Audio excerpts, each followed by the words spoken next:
Okay guys, good morning. Kasalukuyan nandito kami ngayon sa kapatid ko sa Dubai. Kasi inimbitahan niya kami kahapon para mamasyal. Kasi day off naman namin at Sabado at Linggo. Kaya pumasyal ka man dito. Unfortunately, kahapon may nangyaring hindi maganda. Nagkaroon ng missile attack dito sa Middle East. So umatake yung Iran dito sa mga US Embassy at nagkagulo at maraming debris ng missile at napatakan yung ibang building dito. So na-intercept naman ng UAE yung ibang missile, pero yung mga debris sila yung pumapatak sa mga building tapos sumasabog. So ngayon pangalawang araw, wala pa rin tigil yung pag-atake. May mga missile pa rin na sumasabog. Kaya ito, kagigising lang namin at pupunta kami ngayon dun sa isa kong kapatid dito lang sa kapitbahay. At ano't ano pa mangyari, magkakasama kami dun.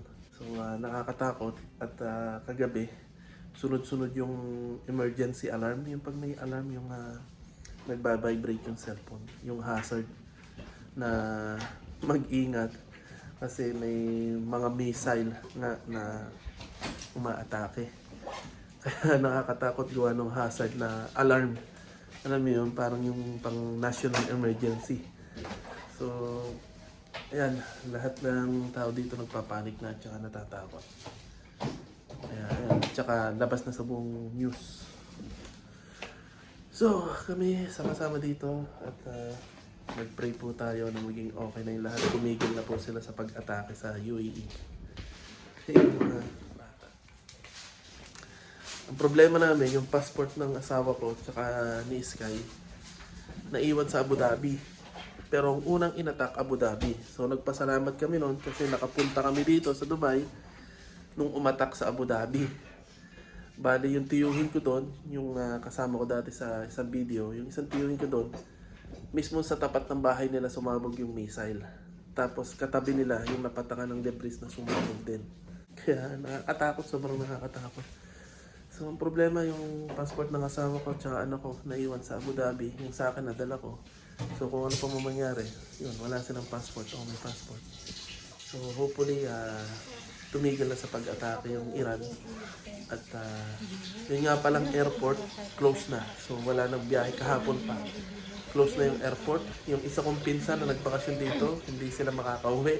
Stranded sila, mag-extend sila.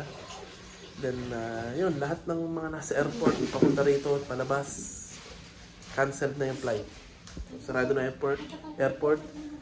And then, yung trend dito, yung metro, ngayong umaga, closed na rin. So, sinarado na rin nila, hindi na rin gumagana. At yung ibang company, hindi na pinapasok yung ibang empleyado. Kasi napakadelikado. So katulad nitong asawa ng kapatid ko, hindi na sila pinag-duty. Okay. So nakikiramdam pa rin kami at tinitingnan namin kung ano yung balita. So pray po tayo na matapos na to. Kasi ako visit visa pa. Asawa ko kaka-hire lang. Tapos anak ko pumapasok. So para pang makapaghanap ng trabaho, paano sila mag-hire kung nagkakagulo? May gera. Okay, nag-aayos na kami. Ito na yung bag nila, mga passport. Ayan, nag-ayos na kami. Ayos na sila. Dinala na nila yung mga passport nila para just in case sa mga papeles. Okay, hi Pablo! Hi Inkay! Hi! Walang kaalam-alam mga bata. Yung mga posibleng pagmula ng sunog, close nyo muna. Kuryente, gas. Okay, ano na. Okay, labas na kami.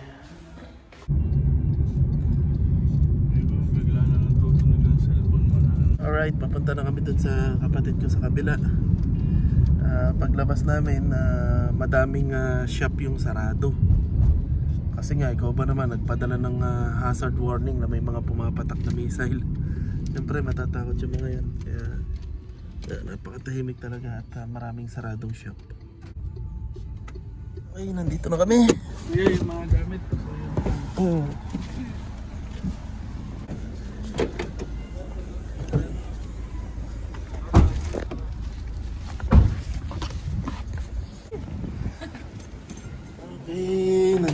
tayo. Yeah. Okay, mula dito sa labas ng aming building, kitang-kita yung binagsakan ng missile. Yan, pero diretso pa rin ang buhay dito sa Dubai. Marami pa rin yung may pasok, yung iba walang pasok. Pero yan. Okay, kahit binobomba na tayo, syempre kailangan pa rin natin kumain. Bumili na kami sa baba ng pagkain mamaya. Ito pang bulalo mamaya. Tapos ngayon magluluto ako ng corned beef.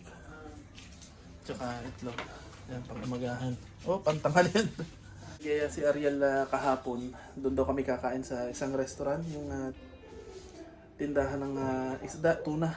Malaking tuna. So, yan, pansamantala ito muna yung ulamin namin ngayon. Okay guys, ito na yung aking naluto. Sinama ko na yung mga tinatirang ulam. Yan, ginisang corned beef. Okay, alright, mainit-init pa. Okay. Breakfast is ready.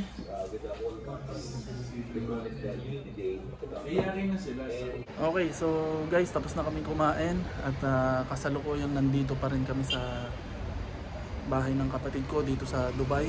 Unfortunately, akala namin sa Abu Dhabi lang nangyari yung pambobomba ng missile. Eh nung nandito kami, yun na nga, binobomba rin tong Dubai. Kahit yung Sharjah, tinamaan na ngayon ng missile, ng bomba. Kaya sobrang nakakatakot kasi kagabi at ngayon, panay ang warning ng government sa cellphone namin, hazard warning na yun nga, may posibilidad ng mga pumapatak na missile, mga debris. So ngayon, nandito kami dito sa balcony ng building at mayat maya may sumasabog, ang lakas ng pagsabog. Ang lakas ng pagsabog, so nakakakilabot at nakakatakot. Kaya ewan ko kung uuwi kami o hindi. At tatanungin ko rin si Arlene mamaya, kausapin ko kung uuwi na kami ng Abu Dhabi kasi mas delikado sa Abu Dhabi at saka sa daan. Yung mga debris na i-intercept naman yung missile, kaso yung mga debris yun yung delikado.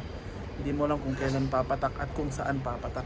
So hopefully tumigil na yung pambobomba at maging okay na bukas para ayun, may good news na.